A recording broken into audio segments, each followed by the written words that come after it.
As we're untangling Saint Germain's reality from his myth, it may honestly be impossible to know which is right and which is wrong. Not because the truth is lost, but because the myth is so much more compelling. Perhaps his greatest transformation wasn't in metals, turning a man into this immortal question.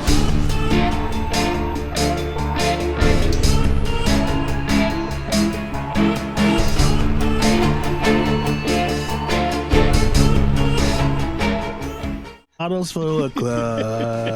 I was doing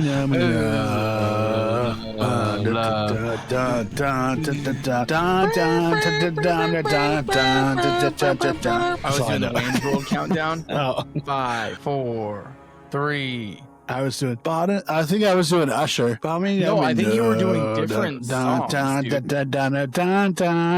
No, that's Turn Up all of the lights. Oh yeah, maybe I was. Touche. No, you're singing like Shorty Wanna Thug and All of the Lights at the same song. Well, fair enough. Well, hello anyone that's ever been so drunk that they mixed two songs at once and then had to listen to someone be a rude to you just for no reason. Welcome to another wonderful episode of Horror Whiskey Company. I'm your host, Jamie. And I'm Peter. Yeah. And in this episode, we are going far back in time. This episode is going to be a weird one. Would you say history? This is technically a historical episode. I would say maybe. It's not true crime from what I can tell. Although it wouldn't have surprised me at all if the Count of Saint Germain murdered people. He might have. It maybe is like a horror-related thing. It's definitely a history-related thing. It's definitely a conspiracy-related thing. This one is a pretty like mixed bag of like whatever the fuck you want it to be, you're gonna kind of get out of this story, I think. So, is he a time traveler? Is he a vampire? Is he a whole bunch of people lying to be the same person? You'll find out tonight. Probably not. But we're going to talk about it in this episode of The Count of Saint Germain. Dude, good work. Dude, I honestly, like, for all the listeners, like, I appreciate how good of an intro you just did. We didn't solve it. I think I'll just, like, let you guys know that at the top of the episode. I'm really sorry. I tried, but I didn't solve the Count of Saint Germain. Cheers. Also, hey, we cheers. did this, right? Cheers, bruh. Alrighty. Jamie, I'm assuming you have a cocktail for the evening. I do. Would you like me to go first? Is it related to the Count of Saint Germain? Of course it is. Cool. Is yours? Oh, yeah, for sure. So I have what is known as the Saint Germain Spritz, which is misconstrued a lot of times as a Hugo Spritz. Tell us the difference, Jamie. The only difference in the two cocktails is garnish. So a Hugo Spritz is a Saint Germain Spritz with mint, and that's it. Is that really like... That's... Swear to God. Did you buy a 750? I did. Oh my God. You were going to get so fucking drunk? No, I'm not going to drink all this. You know why I did? Okay, sure, Jamie. So I bought this because in Sea Isle, you don't have a lot of options. And there's no Saint Germain. Saint Germain is a phenomenal liqueur, by the way. Yeah, it's an elderflower liqueur, but it's a 1-2 punch. You get sweet and herbal out of the same liqueur. Both liquor stores I went to only had the 750s. So I'm going to have this for a very long time. But my thoughts were, it's going to stock my back bar. And I forgot my jigger, so I'm just going to do it in these 1 ounce shots right here. Those aren't 1 ounces. That's a 2 ounce shot. Yeah, what do you got going on here? All right, so you got your Saint Germain. What else did you pour in there? Nothing yet. I got Saint Germain. 2 ounces of Saint Germain is what you poured. I got 2 ounces of Saint Germain. And now I'm going to pop bottles. 2 ounces. I watched you fill those to the top twice, so that's definitely at least 3. You didn't at least take the foil off, dude? No, dude. Don't you prep for your shift? Is this when you become a bratty bartender? You didn't prep? Right now. How do you prep open? Yeah, I should have opened the bottle, but I didn't. But I'm going to do it right now. That's my guy, dude. So you're always so nice until it comes to like cocktailing, and then you get really bitchy. Yeah, So but that's only because I don't work Is with you. Is like bartending make you bitchy? Is that what it is? Does bartending make me bitchy? I don't think so. What makes me bitchy is just sitting here watching you try to get foil off of a bottle. It's really taking a long time. I'm sure. Why? No, anyways, There we go. do you want me to do mine or you got it done? Okay, It's there. Pop it good, dude. The cage is getting loosened. You He's also gonna blow it know up. I was gonna shit her fucking pants. Launch it, dude. Oh, I didn't want to. I got scared. okay. Hard take. Yeah, what's up? I like to measure my champagne. I don't mind that. I don't mind that at all. Especially with something like this. Like, that's a big ass wine glass. You're not wanting to put like 10 ounces of champagne in that. You're gonna want to put like 4. No, my plan is a 3-ounce pour of champagne, and I do a 2-ounce pour of Saint Germain. I treat it like an Aperol spritz. Sure. And do the same exact pour. So the Hugo Spritz is only just like you add a mint sprig and that's it. That's the game. That's the only thing that makes a difference. But also, you're not necessarily spritzing, right? Because you don't have any soda water. Well, I got ice coming from my Bucky's cup. Okay, that's definitely not soda water. I was just letting you know. And then I have soda water. Obviously. Oh, what? I didn't even know. Not just like you're getting I honestly didn't think you had any. I thought you were just going to just top that fucker off with Prosecco. You're getting too ahead of yourself. Oh, I got a dog hair for a garnish. I have Newt. So I have the Saint Germain spritz. Fucking proud of you, dude. This is fucking delicious. Yeah, no, Hugo's fucking slap, dude. They've like been flying out the fucking door this summer. I think it's because Saint Germain has now done advertising on at least a couple streaming platforms to like try the Hugo Spritz, and like it has like the like weirdly like I don't know if it's seductive or if it's just like informative lady. She's just like, you add this and this and then this and this. It's the Hugo Spritz. It's like she has some accent, but you really can't place it. It's like nowhere that anywhere like anyone's from, but that's what the accent is. Oh, no, this is like delectable. I know, but I'm just saying, like, I think that the Hugo has like blown up because they made an advertisement about specifically a drink, not even an alcohol, but they made an advertisement for Hugo Spritz. Yeah, makes sense. I keep seeing it on, I don't know if it's Netflix or Paramount or whatever it is, but anyways. Yeah. So what do you have, sir? I heard you might have a cocktail brewing too. Yeah, do you have a name for it? You just call it the Saint Germain Spritz? This is the Saint Germain Spritz because it doesn't have mint. The SGS. So I've got I'm gonna call this one the Ascended Master. Yeah, pretty much. I'm gonna run 2 ounces of bourbon. I already made it. I'll make it again. I'm gonna run 1.5 ounces of Saint Germain, which is a lot. Whoa, right? It really is. We're gonna run 1 ounce of lemon juice and then about 1 ounce of water as well, because I don't have any ice, or else I would just put ice in it. But yeah, that's the Ascended Master, dude. You can see him right here. Did you come up with it? Nice, dude. I mean, it's like it's a riff on like what we talked about. It's like bee's knees meets, I don't know, the hot toddy, something like that. So how is it? It's honestly pretty good. I bet, dude. Saint Germain's super good. Saint Germain is like unbelievably good. Amber doesn't like it, so it's like really hard to like if you have a cocktail that needs anything, just put Saint Germain in it and you'll probably fix it. That's what a lot of people do. I feel like there was years where that's what just happened. Like a French 75. Yeah.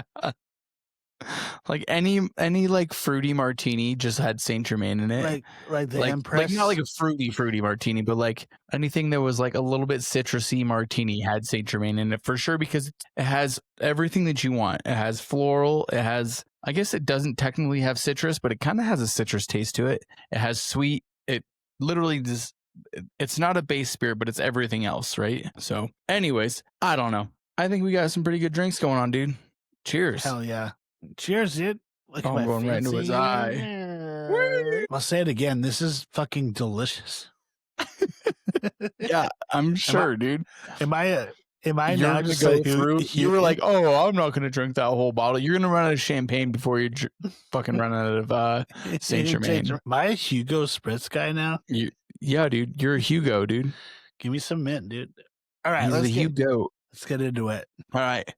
So tonight we're going to be covering the Count of Saint Germain, the Count de Saint Germain. Like, There's a bunch of different ways to say it. He's this weird, enigmatic figure that it's really hard to describe. But anyways, as I was like doing this episode, I kind of started to like think about who we are as like people and why this person matters at this time. And so it's weird because like the human brain has this distinctly difficult time dealing with mystery or like the unknown. And in developing the ability to have reason, we also created an inability to let things be unreasonable or to not have a meaning. So when something doesn't add up, we can't help but look at it and mull it over and try to find something to make it all make sense. We want a reason, we want a story, and we want something to hold on to. Why do we do that? But so anyways, I'm like thinking, I'm like, why does our brain do that? Why does mystery mess with us so much? Maybe it's not so much about finding truth. Maybe it's about feeling like we did, right? And sometimes one person is all it takes to carry centuries of those questions. This person never aged. He never ate. He spoke damn near every language. He played all the instruments. He dabbled in alchemy, had whispers of secret knowledge, hinted at powers beyond science. Some swore he walked the earth as a vampire, feeding on blood, charm, and secrets. He appeared in royal courts across Europe, and then all of a sudden, he completely vanished. His name was the Count of Saint Germain, and for hundreds of years, people have tried to explain who he was.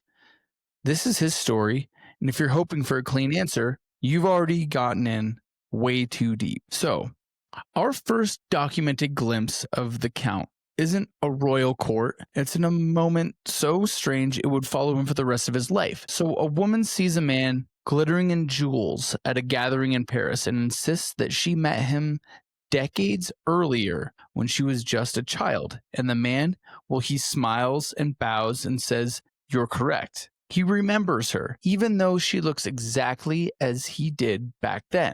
He has the same eyes, the same face. There's not a single wrinkle more. This account comes from the memoirs of Countess de Georgy, a highly respected French noblewoman with impeccable social standing. She first met Saint Germain in 1710, at least she claims, at a diplomatic reception while she was still a young girl. At the time, he appeared to be a man in his mid-40s, elegant and then refined.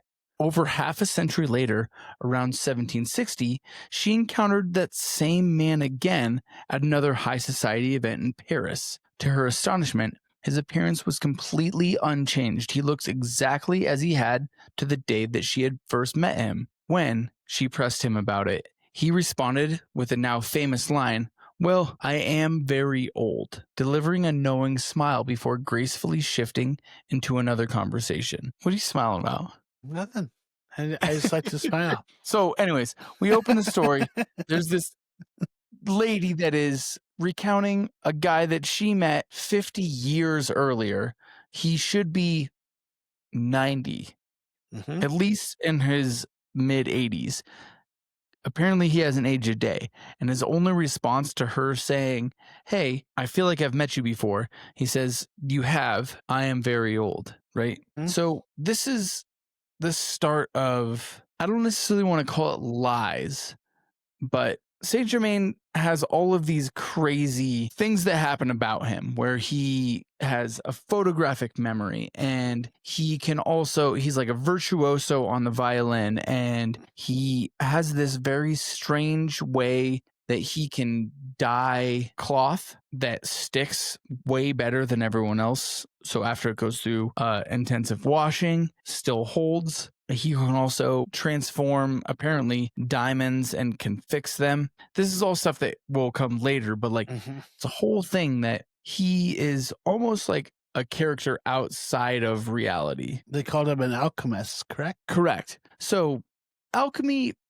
is this really strange, I guess you could call it a science, where you transform one thing on the periodic table, like an element, into another element, right? So the big thing with alchemy was like transforming things into gold because gold was valuable. So everyone was like focused on transforming things to gold. But he could do it with everything. He could melt down diamonds and then reemerge them as completely flawless when he got them first as like completely flawed, or with small flaws, he could remove them. Saint Germain possessed a seemingly photographic memory. He recounted long past events with startling precision, reciting details like weather, the menu at these events, and the fashions worn by specific guests at those events. He could tell stories of wars, coronations, political intrigues as though he had been standing in the room when they had happened. He claimed to have been present at the monumental moments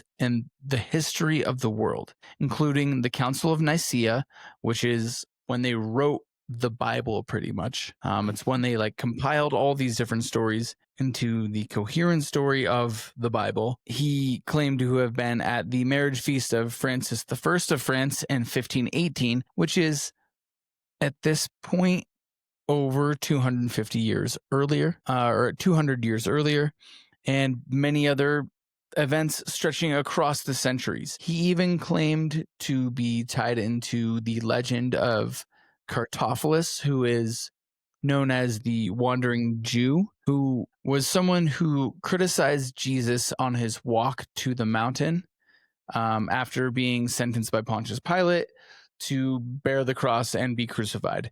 There was this guy who kind of like, for lack of a better word, gave him shit. And he's like, hey, you're going to wander the rest of your life knowing that you can't get into the kingdom of heaven. You will never die just because I'm about, like, he said something about like him dying. And all of a sudden, Jesus like flips it on him and says like, yeah, you were condemned to like never find peace. You can't go anywhere and not be bothered. So this is the story of the Wandering Jew. I don't know if that's the exact story of it. Do you have anything? I don't know if you know anything about that. No, I just know that people literally have said that Saint Germain is Christophilus. Like they're not like he wasn't there for it. He is that person. Yeah, there was a during the Crusades in the 14 and 1500s monk that documented meeting with someone who claimed to be Christophilus, and he had like this crazy recognition of the past, and he always could nail down every single detail of something as if he had been there. Now, all of these events that he's recounting at this time are happening 1,000 years earlier. It's really hard to portray yourself as someone that did that. However, the Count of Saint Germain was the same way. He could make it seem as if he was recounting these details as if he was in the room watching these things happen. Now, his skills in alchemy and gemology were equally impressive.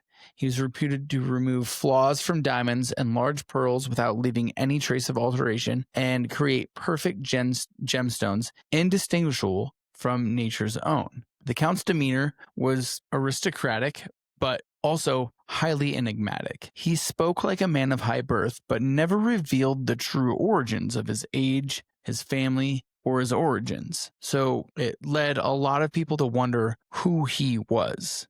Whispers began to circulate. Oh, you were going to say? I heard that anytime someone would talk about his mom to him, he would just laugh and smile and change the subject. Yeah, it seems to be a very continuing, this is something that he will continuously do, right? Anytime someone questions him about actual matters, he's able to like brush things aside. Other than recalling history, which he seemed to be incredibly adept at. He was one of those guys that he could riff and go and run down every avenue to where people believed as he told them that he was there. So whispers began to like circulate through the Parisian salons and the royal chambers that he had discovered the elixir of life. Some insisted that he had, others suspected a different, maybe darker secret. Saint Germain, though, never denied such rumors outright, allowing mystery to ferment. In 1748, Saint Germain entered Versailles, the beating heart of the French political and cultural life. This beautiful palace in Paris. and he quickly won the favor of Louis XV. The king's influential mistress as well was Madame de Pompadour. So king has a wife. He doesn't really give a shit about her. But Saint Germain, cunning as he is, finds his way in with the mistress who the king is actually spending all of his time with. So Marie de Pompadour's writings describe him as flawless in manners and speaking on history as if he had been there. She valued his wit, his discretion, and his extremely vast knowledge of all events through history. He was multilingual to an extraordinary degree. Reportedly fluent in over a dozen languages, he could entertain and impress impromptu poetry, original compositions on his own violin, and philosophical discussions that stretched deep into the night with world leaders. Louis XV entrusted him, after all of this, brought him into a tight circle, and he was assigned a diplomatic arrangement. Most notably, he's acted as an unofficial envoy in a secret negotiation with Prussia during the 7 Years' War from 1756 until 1763, often bypassing official channels, right? This independence and access to the king enraged Etienne Francois Duc de Chanelot, the prime minister of war, who saw Saint Germain as this no good piece of shit who was pretty much undermining his own authority. So he accused the count of being a Prussian spy. He weaponized court gossip and political intrigue to discredit the Count of Saint Germain. Ultimately, he succeeded in having Saint Germain exiled from France in the early 1760s. Despite the banishment, the Count's mystique only grew in France. From the palaces of England to the courts of Holland and Russia, whispers of his charm, brilliance, and impossibly long life followed him everywhere. Are you making another one? No, I'm not. Totally not doing that, dude. That'd be ridiculous. Is that okay? What do you mean? I'm not here to judge you, dude. Just wondering. Like, you stopped the whole story. I was really into it. Well, I mean, I stopped the story because, like, I think it's a good time to, like, catch up. No, so right now we have this. I was really enjoying it. Please, we have this guy who is somehow ingratiated himself with King Louis XV, who notoriously is one of those people that keeps any type of superstition stuff at arm's length. And all of a sudden, he shows up. And all of a sudden, he's like, yeah, I want this guy to be my envoy to, like, negotiate deals in Prussia as we're with war with them. It's kind of a weird story. So, anyways, banished from France, the Count de Germain did not fade into obscurity. If anything, he has sightings across the rest of the world that became stranger and weirdly almost impossible. So after leaving France, Saint Germain appeared in London, and his presence is recorded in a December 9th, 1945 letter by Horace Walpole.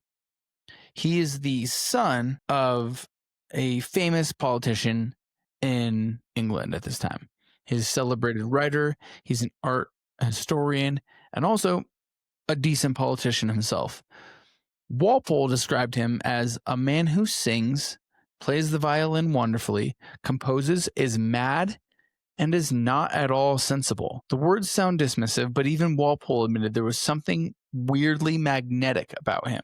Now, granted, this initial account happened before we even got to him showing up in France. So Horace Walpole initially talks about this weird guy who shows up in 1745. Then we get to the 50s or like the late 40s, and he's showing up in France. But Walpole is not alone. Voltaire, the Enlightenment philosopher and satirist, reportedly called him a man who never dies and knows everything. Now, this all needs to be taken with Voltaire in mind. Most likely, this was said tongue-in-cheek. The remark only fueled the Count's mystique, however. As Saint Germain moved up into northern France and even into England, the infamous lover and memoirist Giacomo Casanova also wrote of meeting Saint Germain, noting that his astonishing memory and history of languages, as well as his refusal to eat in public, added to his air of mystery. No one really quite understood what was happening.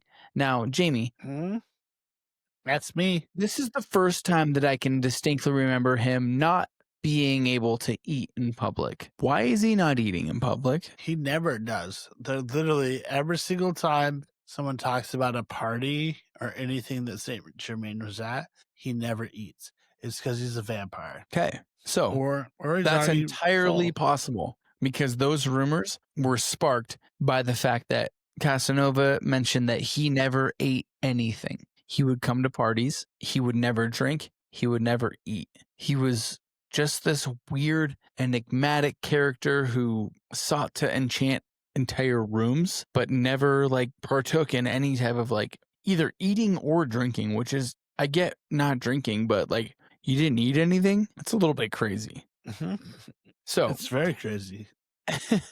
anyways, Vampire crazy. when he was in England, there were rumors of espionage, and those rumors Ugh. followed him in London as well, leading to a short stay before he serviced in The Hague, where he charmed Dutch nobility with his effortless command of languages and encyclopedic knowledge of history, art, and science. In the 1760s and 70s, he turned up in Germany, forging a close bond with Prince Charles of Hesse-Kassel, a man known for his interest in the esoteric studies. The prince later claimed the Count conducted experiments in chemistry and physics that seemed decades ahead of contemporary science, dabbling in pigments, textiles, and even methods of purifying metals. By 1762, however, Saint Germain, we know, was in Russia, where whispers placed him in the inner circle of Catherine the Great. Some accounts claim he advised her on matters of statecraft and may have had a hand in the coup that dethroned her successor, Peter III. So the Count's myth ballooned as reports placed him in events decades or centuries apart, but he had no change in appearance during any of these things. Now in Vienna, members of aristocracy swore he was the same man they had met decades earlier. He had not changed any ways in his face or in the way that he acted. Other tales placed him in India, studying mystical traditions long before such voyages were common, bringing back knowledge of meditation, healing, and even Eastern alchemy. Again, we're going to reference back to this, but he recounted being first-hand observers of the Council of Nicaea or the wedding at Cana. Do you know the wedding at Cana? No. So what is it? It's in the Bible. It's the place like legitimately where Jesus turns water into wine. Because the couple was so poor that they could not afford wine. He apparently just takes it upon himself to make everyone get drunk as shit because it's not their fault. They're just poor. Because he's here to party. Yeah, Party dude, Jesus party Jesus. for sure, dude. Speaking of which. Oh, here we go. Why not? Speaking of which, my Saint Germain Spritz. Hey.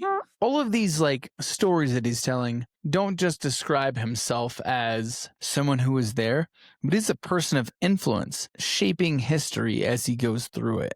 Even after his recorded death in 1784 in Schleswig, under the care of the previously mentioned Charles of Hesse, sightings poured in. Monsieur Madame Blavatsky of the Theosophical Society claimed encounters with him decades later, as did various Freemasons and occultists. His name became a cipher for the uncanny, invoked in whispers at salons and secret society meetings, and in the letters of mystics who swore that he still walked the earth as they walked the earth. If the Count's life seems improbable so far, it's about to get downright impossible because, according to some, death itself couldn't even stop him. According to formal accounts, Saint Germain died on February 27th, 1784, at the estate of Prince Charles of Hesse-Kassel, a Danish-German nobleman, military commander, and one of the court's most loyal allies. Prince Charles, a man fascinated by alchemy, mysticism, and experimental science, welcomed the Count as both confidant and collaborator. For years, the two immersed themselves in pursuits ranging from dye making to metallurgy to whispered experiments in alchemical transmutation and the fabled quest for eternal youth. But despite such a notable death, no burial site was ever or has ever been confirmed. Records vaguely mentioned his interment at the Church of St. Nikolai and this is a tough one. Eckernfjord. That's not bad. I think it's probably Eckernfjord, but no gravestone, coffin, preserved remains were ever found there. Now, eyewitnesses claimed to have seen him in full vigor and charm mere weeks just before betraying no signs of illness. His death weirdly was announced quietly, with no public ceremony or state recognition, an anticlimactic ending for a man of such notoriety, as though it was staged close to a chapter with truly no ending. So, months later, letters circulated from people insisting that they had just spoken to him after February 1784. Some described conversations in precise detail, recalling his signature wit and mannerisms, as well as his massive cloak adorned in jewels, qualities that are kind of difficult to fake. Prince Charles himself is said to have hinted privately that the Count's death was for public convenience, leaving his meaning deliciously ambiguous. Theories bloomed. Had the Count faked his death to avoid enemies, or was he stepping into yet another new identity? We kind of get some touches here and there. What's up? I was listening in. I was like, do we know? It's really hard to tell. I have my thoughts, but just keep going. So in 1785, there's a Masonic Congress held in Williamsbad, England. Multiple attendees claimed the court addressed them his usual. Like, he showed up and he had this insane coat on, and he could also remember everything that was ever told to him. In fact, he was given a piece of paper, he would look at it and then give it back to them and recite the entire thing, right?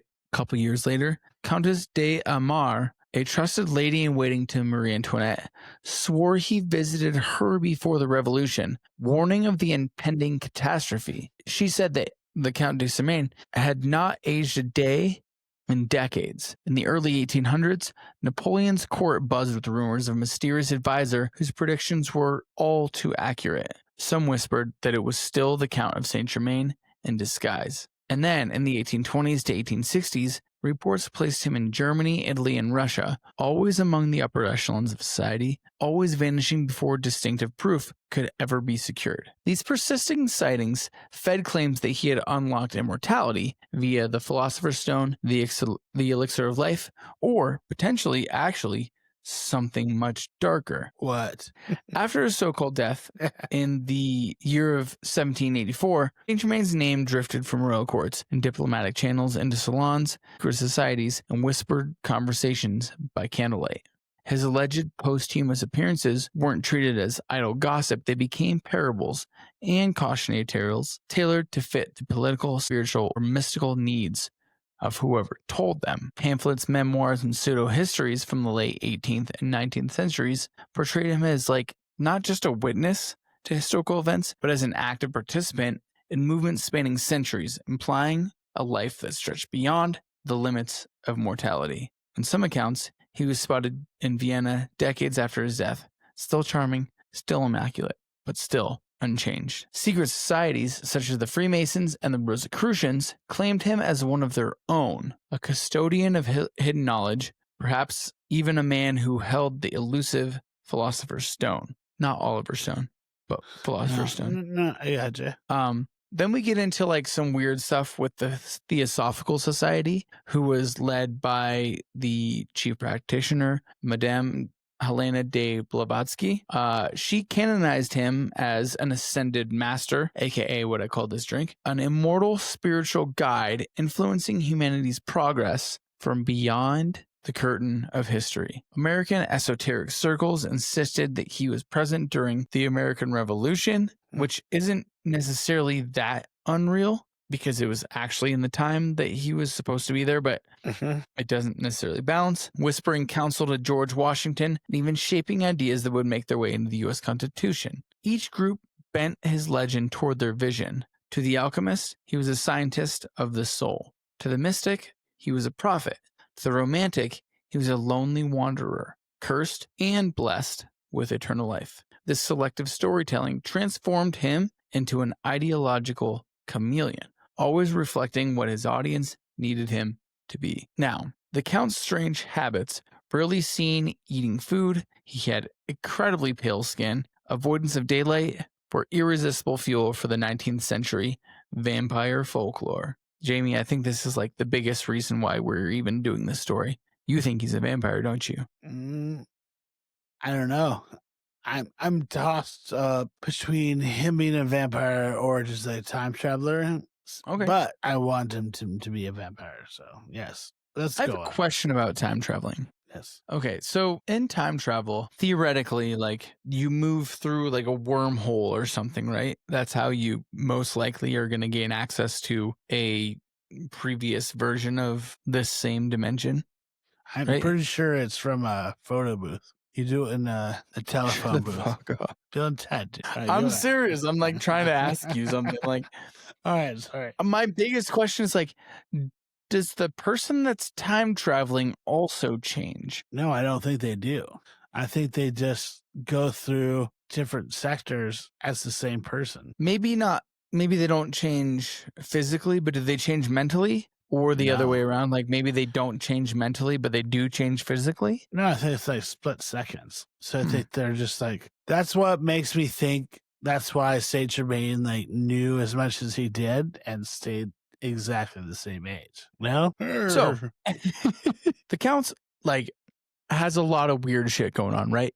He's barely ever seen eating anything or drinking anything. He has pale skin. He avoids daylight because he's just a fucking party boy. And these things obviously were irresistible fuel for a 19th century vampire lore.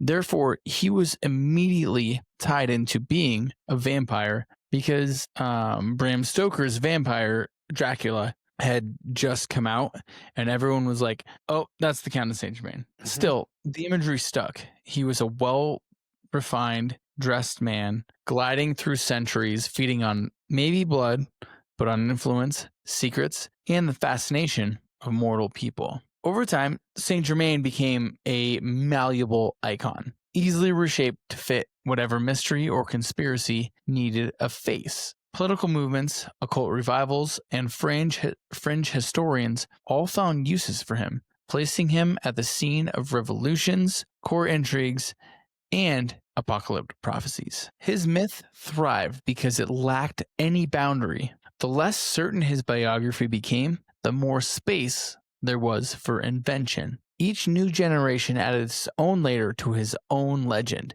burying the real man, if there ever was one, beneath centuries of projection, embellishment, and outright fascination and fabrication. The Count had achieved what all legends aspire to. He became both a story and a storyteller, speaking through the voices of those who claimed to have known him. But all legends, no matter how supernatural, are built on a core of truth, or at least on a very good lie.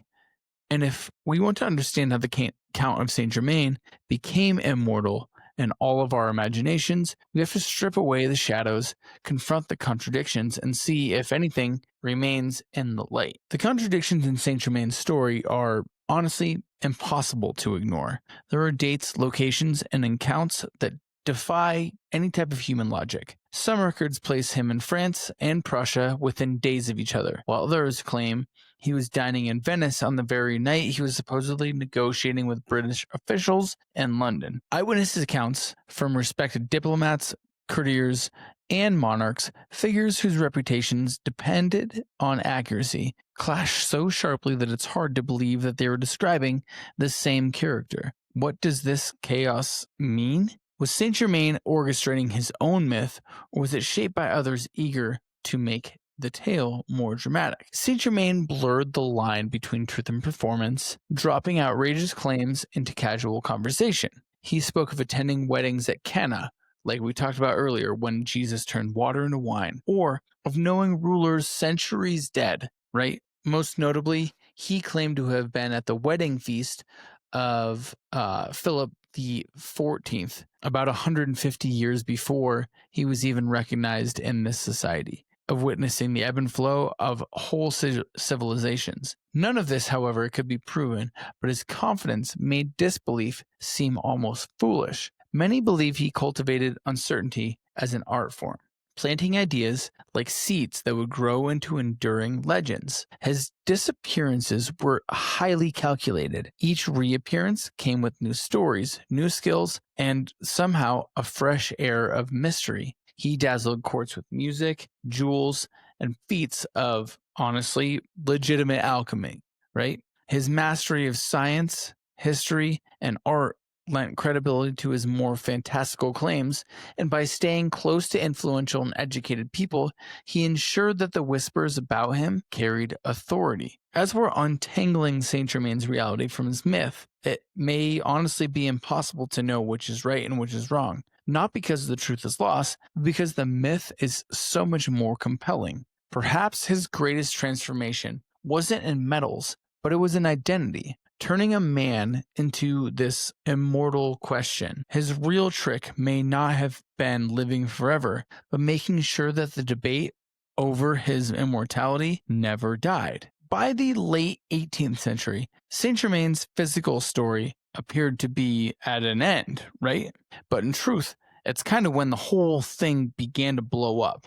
The Count's name started surfacing all over esoteric circles, not just as a charming rogue of history, but as something strangely other. So, Jamie, if this guy did die in the 1780s, like we kind of assume he did, how the hell is he writing letters into the 1900s or showing up in seances even through the 1800s? Like, how does this even happen? Exactly what I thought the whole time. He's a time traveler, or he is a forever immortal. There's so many really, really good theories of who he is. Like the Last Knight Templar. Yeah. Or he's Jesus' last disciple. So, I think still the one that I think he's just a vampire.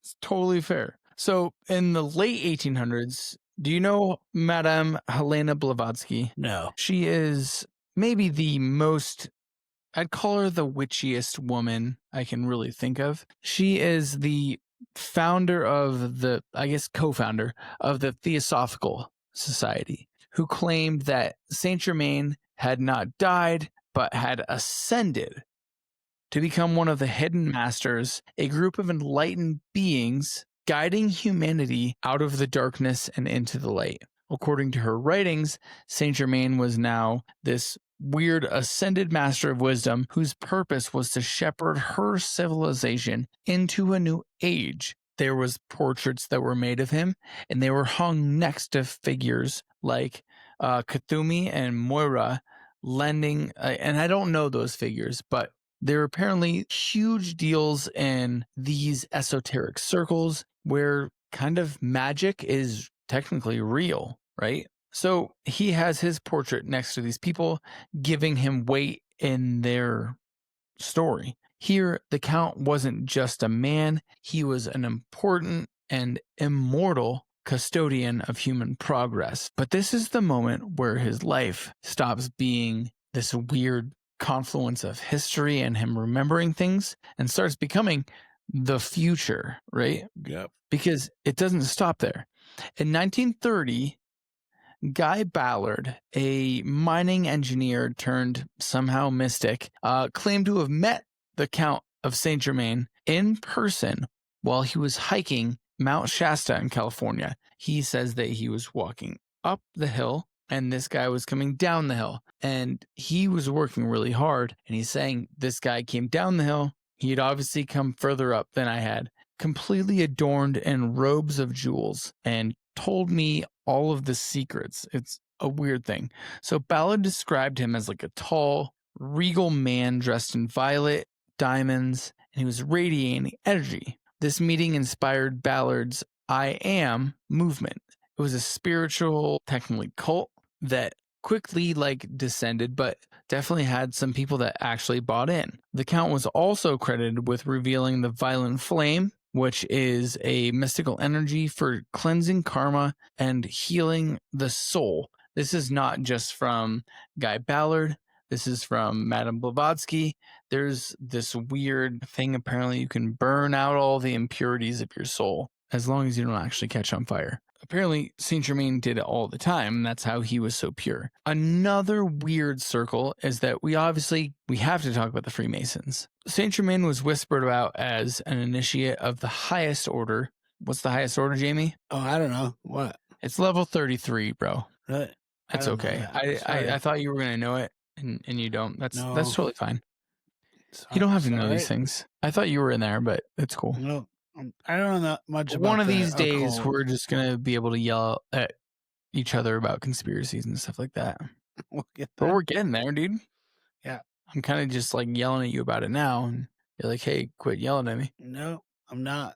I'm just waiting for you to go on. Well, anyways, so we have the Freemasons. We also have like the Rosicrucians, who are these strange people that claim that the Count of Saint Germain was a founding member hundreds of years earlier, and his alchemical skills were used to pretty much transform the group into this little podunk thing into a really bigger deal. They kind of said that he was a part of their group forever.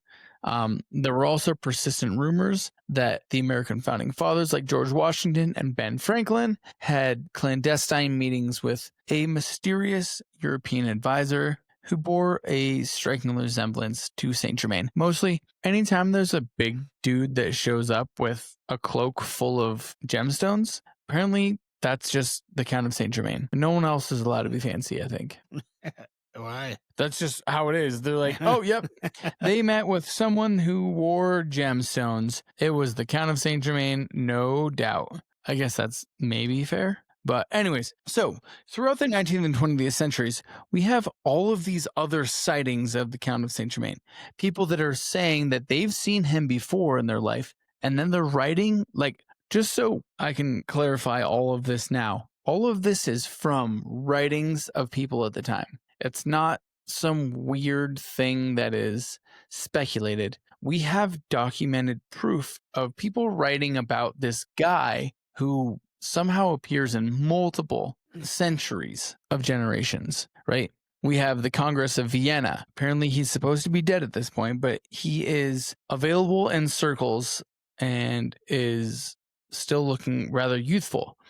He's in the Parisian salons in the 1840s, damn near 80 years after his death, said to appear with flawless memory, and he has events of the 2 centuries prior of French history, which is really when they started actually writing shit down. We also have weird documents of this strange character being involved in mid 20th century like seances. So we're talking just before like the Warrens and stuff like that. There's this guy who is showing up and he is consistently involved with invoking spirits and calling them from whatever depths they appear in. These accounts keep the Count's presence stretching farther and farther away from his official death, obviously, in 1784. And until the timeline is nearly impossible to reconcile, we have to consider that there's something supernatural about it.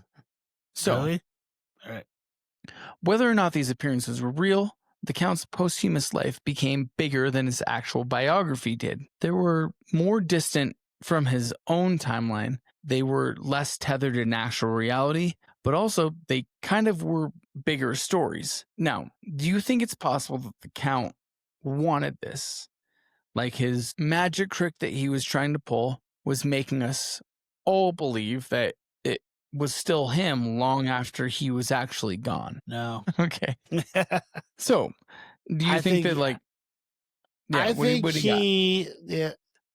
I think he wants to be known, but there's a whole point where he just like disappeared and like didn't want to be seen. Kind of. When is that time though? I think 1900s. Yeah. It's really hard with him because I can legitimately say it's almost impossible to write this story because of how often he is referenced or given space to. Every moment that it's like we're talking about from the very beginning, like when things need explanations, he's there. So when we don't totally understand what's happening, it's weirdly a throwback to like you can just, you chuck the ball to him and he'll hold it. Like he'll take that weight because he's a character that was able to position himself in this weird forever that exists. I'm gonna say right now, where is he now? Well, I don't know. There has not been a sighting in 50 Donald years. Trump, dude. I'll say it. You think he's Donald Trump? No, he's probably like JD Vance or something. No, because he would like add more sense to him. I'm totally joking. Yeah, it's been like 50 years. So the last known documented Saint Germain sighting, or someone that say it, was 1970, and that one he was evil, still like questionable. Right, but like I think we're like specifically dealing with. It's why like I think that it must have been that this character existed, right? We have documentations of him, specifically actual documentation in the 1700s. He most likely died in the early 1780s. But we have all of these people that need to justify why they're doing things and what they're doing things for. And he is an incredibly good shoehorn into being like, yeah, I met him. He told me, like, the immortal being that is the Count of Saint Germain told me that these are the secrets of the universe, right?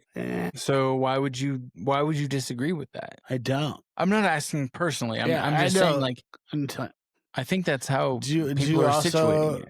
Do you disagree with that? I think that for the most part, what the Count of Saint Germain is a, like, I don't want to call it like a hyperbolic or like he's someone that people attach meaning to because they don't know what to explain things as. And we have a character who is beyond fascinating, and I think that we should not take any credit away from him. He was able to charm his way through everything that he faced. Mm-hmm.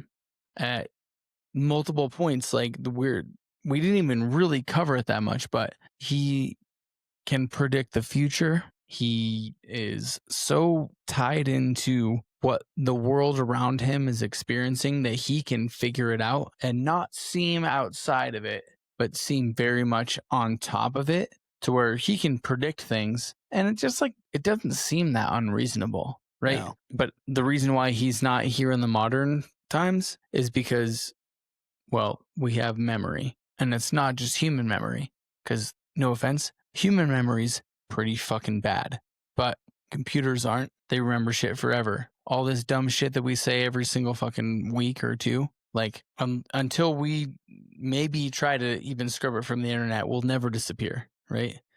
And yeah, all of a sudden you show up on a video or whatever, like it matters a whole lot more when you're a guy that's trying to hide himself from the world. And I think that that's the biggest part of like why we don't see Saint Germain anymore, is because if he's even real, has no interest in being documented that way. No, that makes complete sense to me. Yeah. Yeah, I don't know. What do you think, dude? Like what are we dealing with here? Is he a vampire? Is he totally full of shit? Is he the most charismatic con man of all time, perhaps?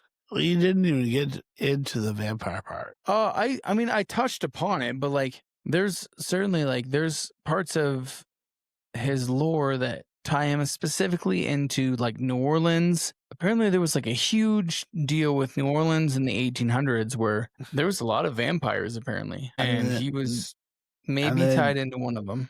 Yeah, and then they just never happened again. I don't know. I want to believe this story so much because it's like so fascinating to me. But it could easily just be a couple people trying to carry on the legacy. It seems you think it's multiple people. Yeah, I don't. I honestly, I do think that it's one person. It's just him. Weirdly, I mean, like, I think that it's one person. I think that it is one guy who is beyond, like, I don't know.